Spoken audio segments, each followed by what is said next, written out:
Una radio con propósito. Una radio con visión. Una radio para todos.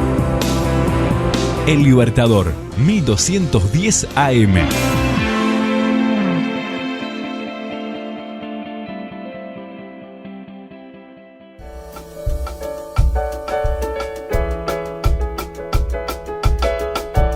Cada libro es una puerta a un universo real o imaginario. Cada autor un creador, un artífice, un mago. Libros, autores, lugares e historias los descubrirás en Para viajar lejos. Con la profesora y escritora María García Marichal.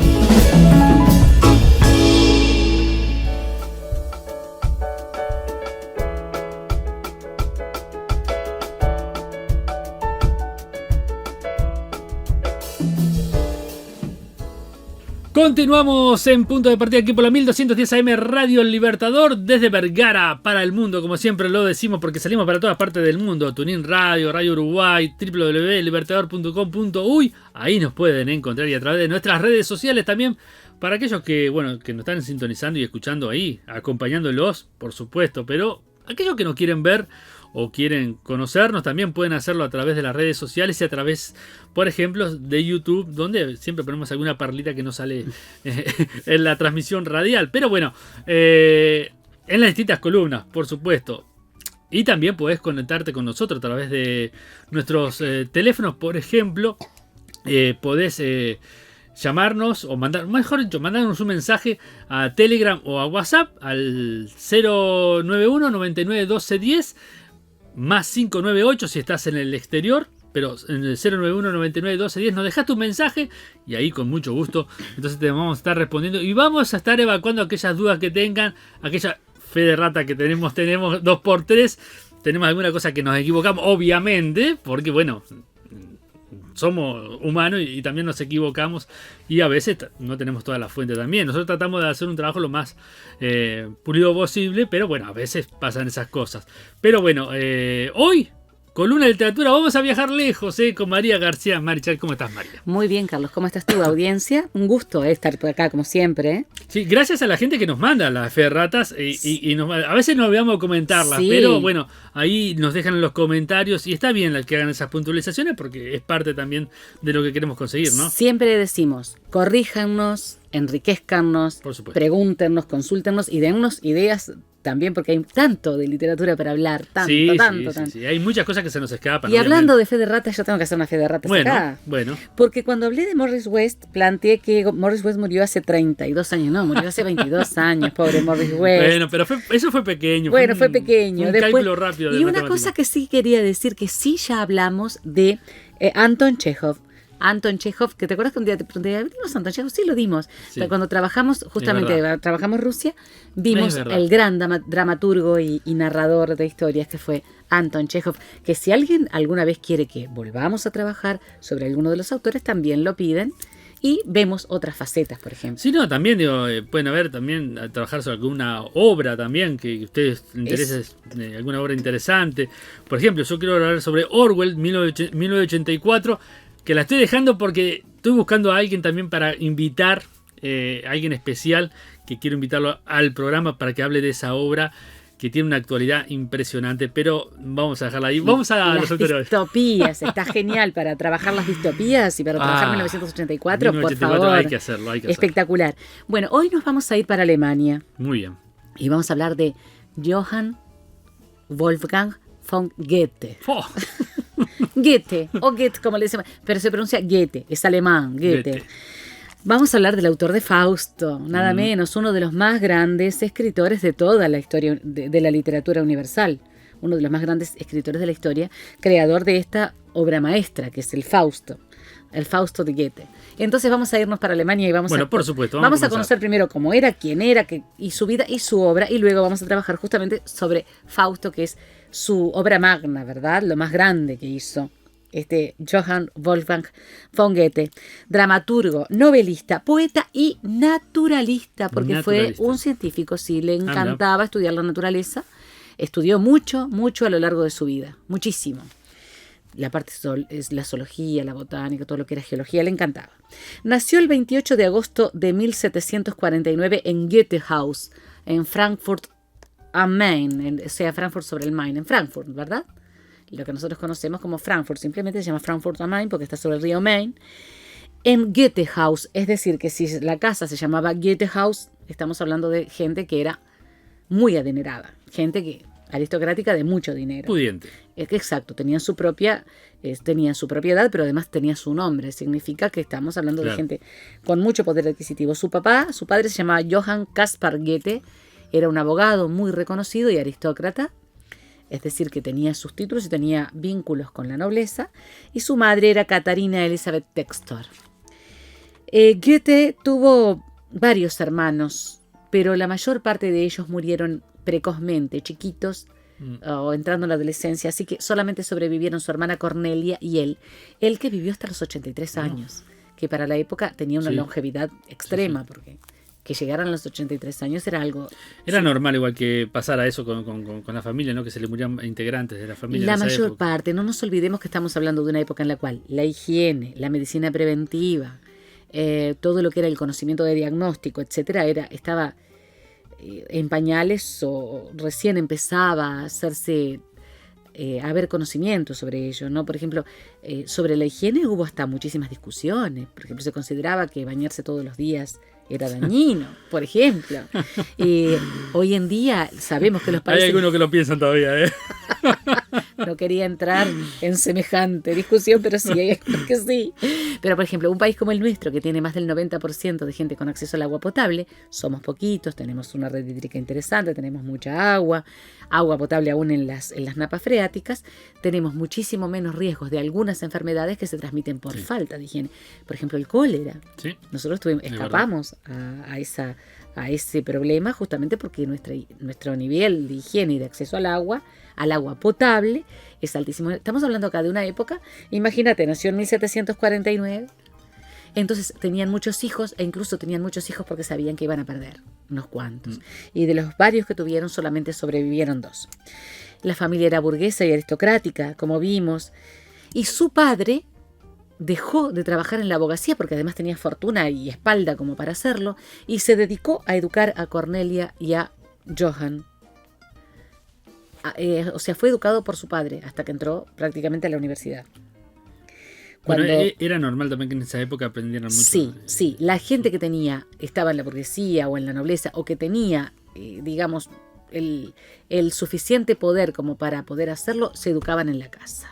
Más si eran mujeres. Pero en el caso del padre de Johann Wolfgang von Goethe, él los educó a su hija Cornelia y a él en su casa porque él era un hombre además muy educado, tenía muchísimo material, etcétera, y quería educarlos él.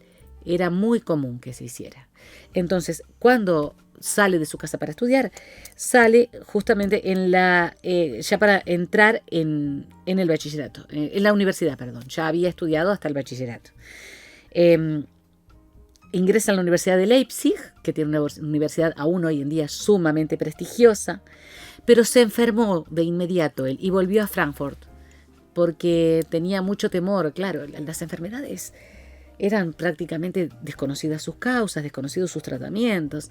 Tenían mucho miedo en la casa de que muriera y se fue para su casa de Frankfurt hasta que se curó. Y posteriormente se inscribió en Frankfurt y en Estrasburgo, en las 2 universidades. Estudió Derecho en Estrasburgo, finalmente dejó Frankfurt am Main y dejó,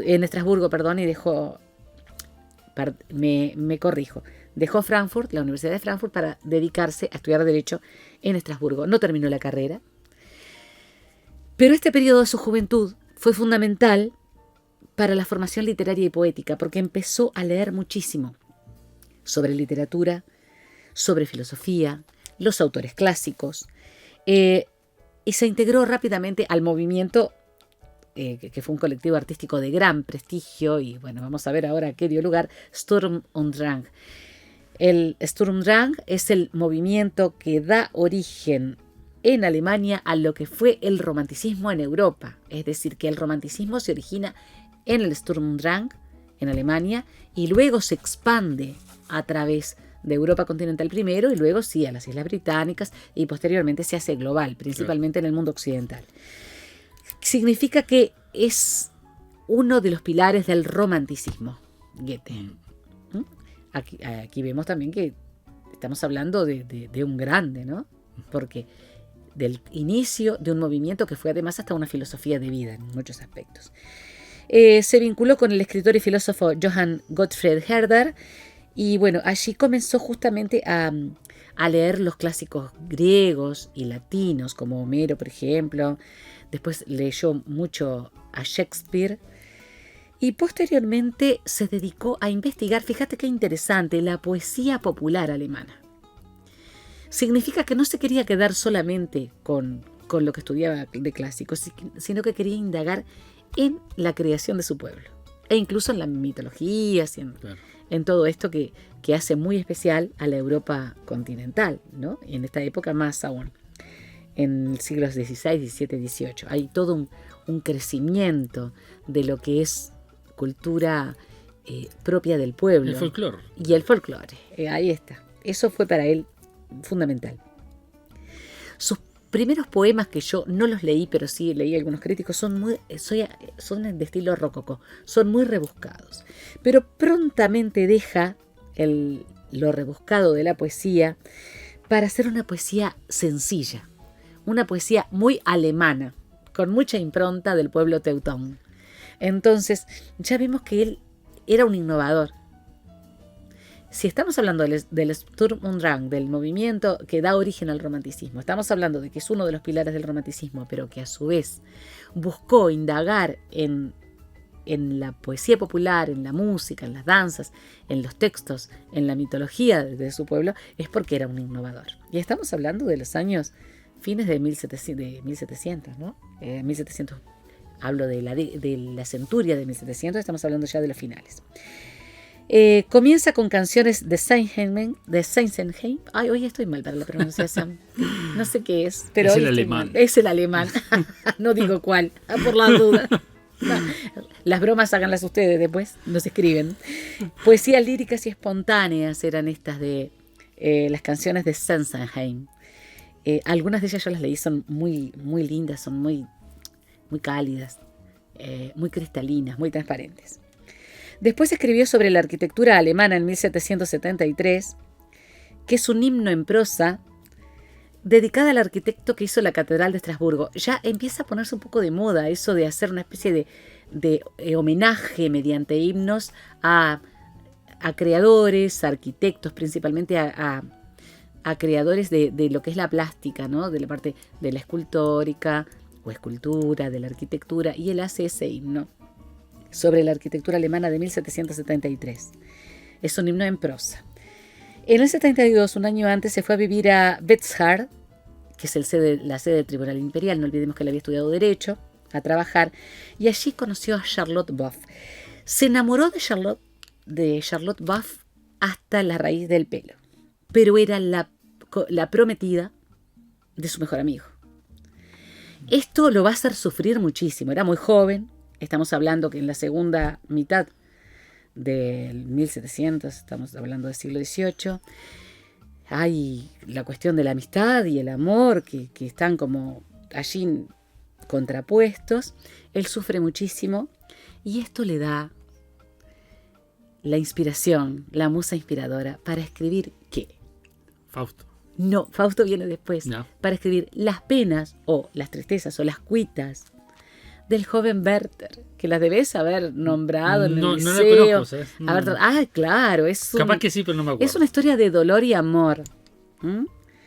Se llama Los sufrimientos del joven Werther o Las cuitas del joven Werther, que es realmente muy romántico, es puro romanticismo. Y pura baba. Claro. En otros términos más juveniles. Ahí está, exactamente. Charlotte Boff le inspiró todo esto cuando era un hombre joven, pero vamos a ver que se enamoró, le dio para enamorarse mucho, porque además vivió mucho, o sea, pudo enamorarse muchas veces. Las cuitas o los sufrimientos del joven Werther fueron un éxito total. Ya allí fue prácticamente su lanzamiento como escritor. Era un escritor reconocido ya con esta obra, O sea que después de sus primeros poemas y de sus primeras investigaciones incluso, lo catapulta a la fama en Europa Las cuitas del joven Werther. Y que es el surgimiento, podríamos decir, el surgimiento genuino, el surgimiento formal del romanticismo en Europa.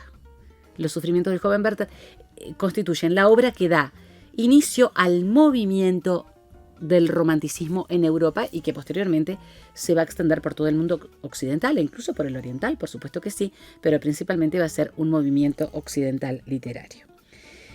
Es el movimiento artístico de fines del siglo XVIII y que se va a mover por gran parte del siglo XIX. Los sufrimientos del joven Werther o las cuitas del joven Werther son el paradigma del romanticismo, son considerados el paradigma, el modelo perfecto de lo que es el romanticismo como forma literaria. Volvió a Frankfurt y comenzó a escribirla, ahí sí, empezó a escribir su obra máxima, Fausto, que va a ser la obra magna, ¿no?, de Goethe.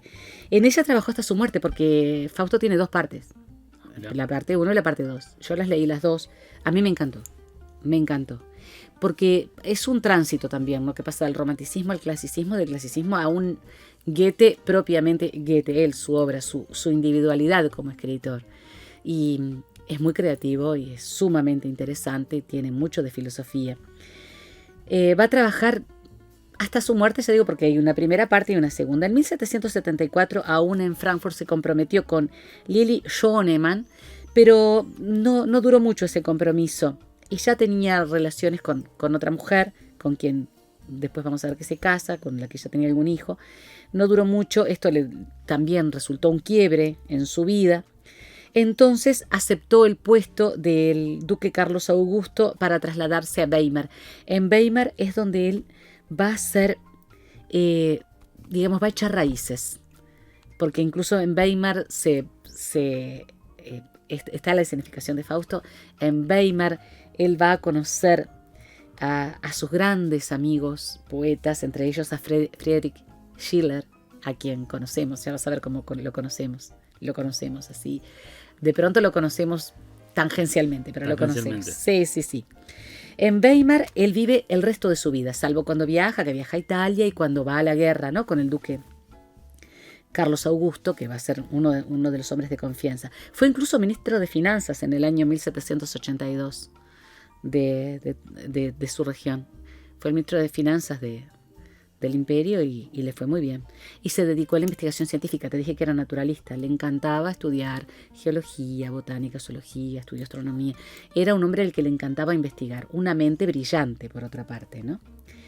En 1786 viaja a Italia, pero en 1795, a mí me gustaría plantear esto, va a publicar Los años de aprendizaje de Wilhelm Münster, que es una novela de formación muy influyente, porque aún hoy en día se estudia en las universidades. Es influyente en todos los años posteriores porque es formativa del literato, formativa del intelectual, formativa hasta de los estudiosos, ¿no? Se llama Los años de aprendizaje de Wilhelm Münster y va a marcar también su etapa de académica. Lo marca como un gran erudito esta obra, y quería manejarlo porque es poco conocida, y es poco conocida en general, no por nosotros. De pronto sí, los académicos, los profesores de literatura, etcétera, claro, la conocen, pero nosotros no. Y la quería no solo mencionar, sino destacar, porque en Alemania sigue siendo una obra de gran importancia. Ya aquí empieza a perder parte del romanticismo porque está trabajando con el duque, porque es una persona importante dentro del imperio, porque además conoce a una mujer que lo va a marcar mucho, que se llama Charlotte von Stein, viste que se enamoró varias veces, ¿no? Ya eso lo sosiega, lo hace ser un hombre más cauteloso en la forma hasta de escribir, es menos apasionado, menos romántico, más calmado, pero además es un hombre mucho más racional. Más allá de sus pasiones personales, se transforma en la parte de creación en un hombre más racional. En 1786 ya viajó a Italia. Era un sueño que tenía porque él quería estudiar el clasicismo en su lugar. Es decir, quería estudiar a los clásicos, pero quería estudiar además lo que había sido el Imperio Romano, las ruinas que habían quedado. Quería estudiar el medio en el que se habían desenvuelto los grandes escritores, los filósofos, las grandes mentes de la Roma antigua. Era algo que tenía pendiente y que hizo y que le encantó, lo fascinó y además lo inspiró, por supuesto. Eso fue muy importante para él. Pasó 2 años viviendo en Roma. Luego siguió al duque Carlos Augusto en las batallas de Prusia, del imperio contra Francia. Y en 1822 él publica justamente La campaña de Francia, que es como una especie de parte de guerra, pero a su vez es una obra interesantísima, porque no es el soldado o el hombre que está al lado del duque el que escribe, sino que es el escritor. Claro. Es Goethe, el escritor. Es muy interesante La campaña de Francia.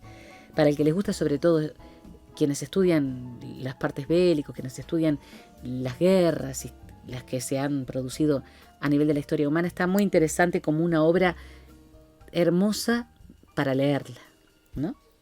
Más allá de que es un libro sobre la guerra. En 1794 él se hace muy amigo, te decía, de Friedrich Schiller, que era 10 años menor que él, dramaturgo, filósofo, poeta, editor. Es el autor de la Oda a la Alegría. Por eso lo conocemos, que está musicalizada con la 9ª Sinfonía de Beethoven. Sí. Entonces, Friedrich Schiller o Schiller, de acuerdo con la pronunciación alemana, fue un grande, fue un hombre muy, muy inspirado, fue un gran poeta, fue un editor de muchísimo éxito y un dramaturgo muy reconocido. Fueron muy amigos, se sintieron muy cómodos el uno con el otro. Y fueron también, claro, se potenciaron como grandes creadores. Imagínate, ¿no? Estaban justamente viviendo en Weimar, además. Es considerado junto a Goethe una de las figuras centrales del clasicismo de esta etapa y de esta ciudad de Weimar. Schiller murió en 1805 en Weimar, en esta ciudad, y tenía tuberculosis. Y para Goethe la muerte de su amigo y su editor, más el hecho de que Goethe estaba enfermo en ese momento, lo hicieron recluirse, lo hicieron encerrarse en sí mismo. Fue un golpe muy grande para él la muerte de Schiller, muy grande, muy grande. Y él le sobrevivió muchos años. Entonces empezó a escribir y a escribir. Era de alguna forma su terapia, seguir escribiendo. Sobre el Fausto, siguió escribiendo poesía. En un momento determinado se casa con Christiane Vulpius, con quien había tenido 5 hijos ya. Viste que había tenido una relación que iba y que venía. Y en 1808 publica el Fausto, la primera parte de Fausto, que fue además, ya era un hombre consagrado, un escritor consagrado, fue un éxito impresionante en toda Europa. Y después también en América, más adelante, ¿no? Quiere decir que ya estamos hablando de un grande en ese momento, en vida, que no es muy común que un gran escritor sea, el reconocimiento, por supuesto, reconocido, y en esta época, en vida, y de esta manera, nada menos que con el Fausto. Un año después aparece Las afinidades electivas, que es una novela psicológica sobre la vida conyugal. Se cree que está inspirada en una relación que tuvo con Mina Hetzfeld. Bueno, como ves, era un hombre muy enamorado, tuvo varias parejas en su vida y todas lo inspiraron para crear algo y de alguna forma también para ir decantando determinadas cosas, ¿no? Las afinidades electivas. Esto yo no lo leí, pero dicen que es sumamente interesante porque además habla de la vida conyugal, pero estamos hablando del siglo XVIII y XIX. Claro.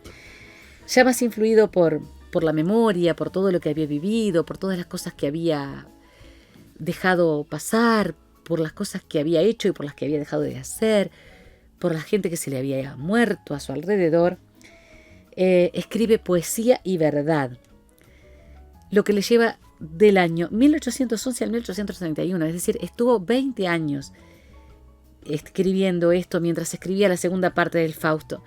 Significa que es muy filosófica esta obra, Poesía y Verdad. Yo he leído fragmentos, está muy interesante.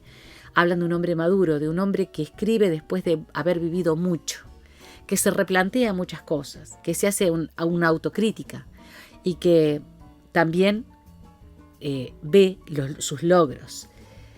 Es muy interesante para conocer al hombre. Poesía y verdad, de Goethe. Yo la recomiendo, más allá de que no la he leído toda. 20 años tardó en escribir esto, No. mientras escribía la segunda parte del Fausto. Murió, te decía, con 83 años, una longevidad que fuera de lo común para su época. Sí, sí. La segunda parte del Fausto se publica incluso en forma póstuma, después que él fallece. Y se lo considera uno de los más grandes escritores del romanticismo, pero además uno de los más grandes escritores de todos los tiempos. Claro. Con Cervantes, con Shakespeare, estamos hablando de uno de los grandes, ¿no? ¿Qué podemos decir del Fausto antes de leer un fragmento? Es un drama, el género es teatro, por supuesto, pero está escrita para antes de ser representada. La Celestina creo que es una obra así también. Es una obra que está escrita para que después se represente sobre el escenario. ¿Qué pasa en el Fausto? Bueno, el diablo va y visita a Dios y le hace prácticamente una apuesta. Qué pecado, este diablo bandido. Mefistófeles se llama en este caso, ¿no?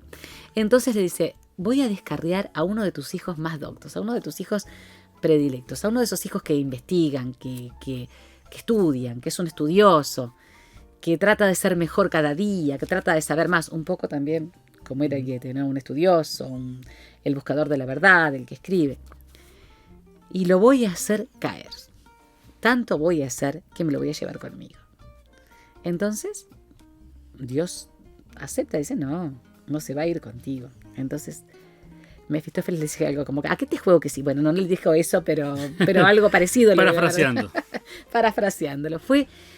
Y entonces aparece en la casa de este estudioso, Heinrich Faust, de este estudioso que está permanentemente buscando la verdad, es Mefistófeles, el diablo, y le promete todo lo que él quiera en vidas con, por supuesto, la condición de que después de muerto se vaya con él y lo sirva en el infierno.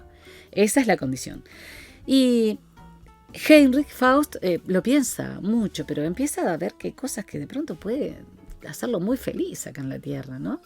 Entre ellos, poseer a Margaret, o Margaret, en alemán Margarete, Gretchen, que es una hermosísima mujer de la que él está enamorado. Y se va desarrollando esto a medida que las cosas van pasando. Culmina, no voy a hacer el spoiler de Fausto, hay que leerlo, pero es dramático, sí, ¿no? Es claro, un drama, claro. Por supuesto, y es la lucha entre el bien y el mal, la eterna lucha del humano entre el bien y el mal, hasta llegar a lo que sea, el cielo o el infierno. Pero hay una segunda parte. En la segunda parte es interesante. A mí me encantó la segunda parte del Fausto. La primera me encantó, pero la segunda me encantó porque es distinta. En la segunda ya deja el romanticismo de lado.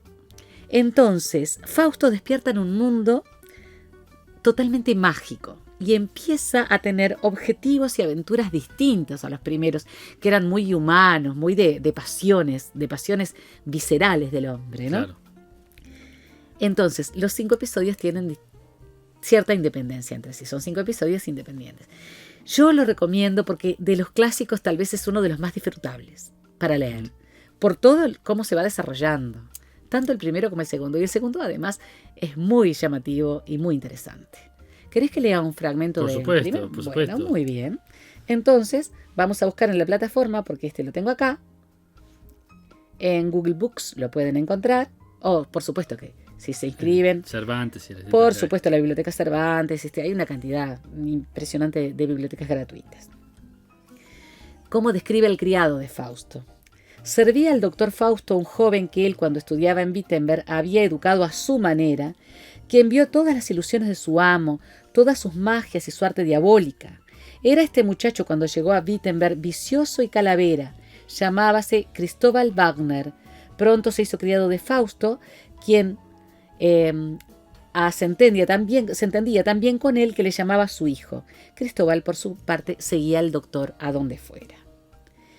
El doctor Fausto conjura al diablo por primera vez. Fausto se internó en un bosque espeso y oscuro. Fíjate si no se parece un poco a la Divina Comedia de Dante, sí. ¿no? Fausto se internó en un bosque espeso y oscuro, situado cerca de Wittenberg, llamado el Bosque de Mangiale, que él conocía muy bien hacía mucho tiempo. En este bosque, a la entrada de una noche, en una encrucijada de 4 caminos, hizo con una vara un gran círculo y dentro de este círculo otros 2. Así conjuró al diablo, entre 9 y 10 de la noche. Y el diablo, cediendo al punto a su deseo, se apareció detrás de Fausto y le dijo: «Ea pues, quiero sondar tu corazón y tu pensamiento, que me los descubras hasta sus pliegues más recónditos, que no solo me entregues tu cuerpo, sino también tu alma, que me seas obediente, y te enviaré a donde determine para realizar mi proyecto». De este modo, el diablo sedujo y se apoderó de Fausto. Entonces, el doctor volvió a conjurar al diablo con tales esfuerzos que el diablo empezó a obrar como si quisiera trastornar el mundo. Dobló los árboles hasta la tierra, llenó el bosque de diablos, que se veían en medio y alrededor del círculo, corriendo de uno a otro lado en confusión, saliéndose del círculo y disparándose enseguida a su centro con un estruendo semejante al de 1000 cañonazos, convirtiendo aquel lugar en un verdadero infierno. Y además reunió allí toda clase de instrumentos que producían dulcísimos acordes y algunos bailes y hasta torneos con lanzas y con espadas, de suerte que a Fausto se le hizo el tiempo demasiado largo y pensó en huir fuera del círculo. Tomó al fin una resolución única y abandonada ya. Se quedó allí y, sosteniéndose en su primera intención, Dios lo permitió para que pudiese continuar, se puso de nuevo a conjurar al diablo como antes, a fin de que se hiciera visible sus ojos de la forma siguiente. Se le apareció alrededor del círculo un grifo y después un dragón de más de 5 varas de largo, hediendo azufre y bufando.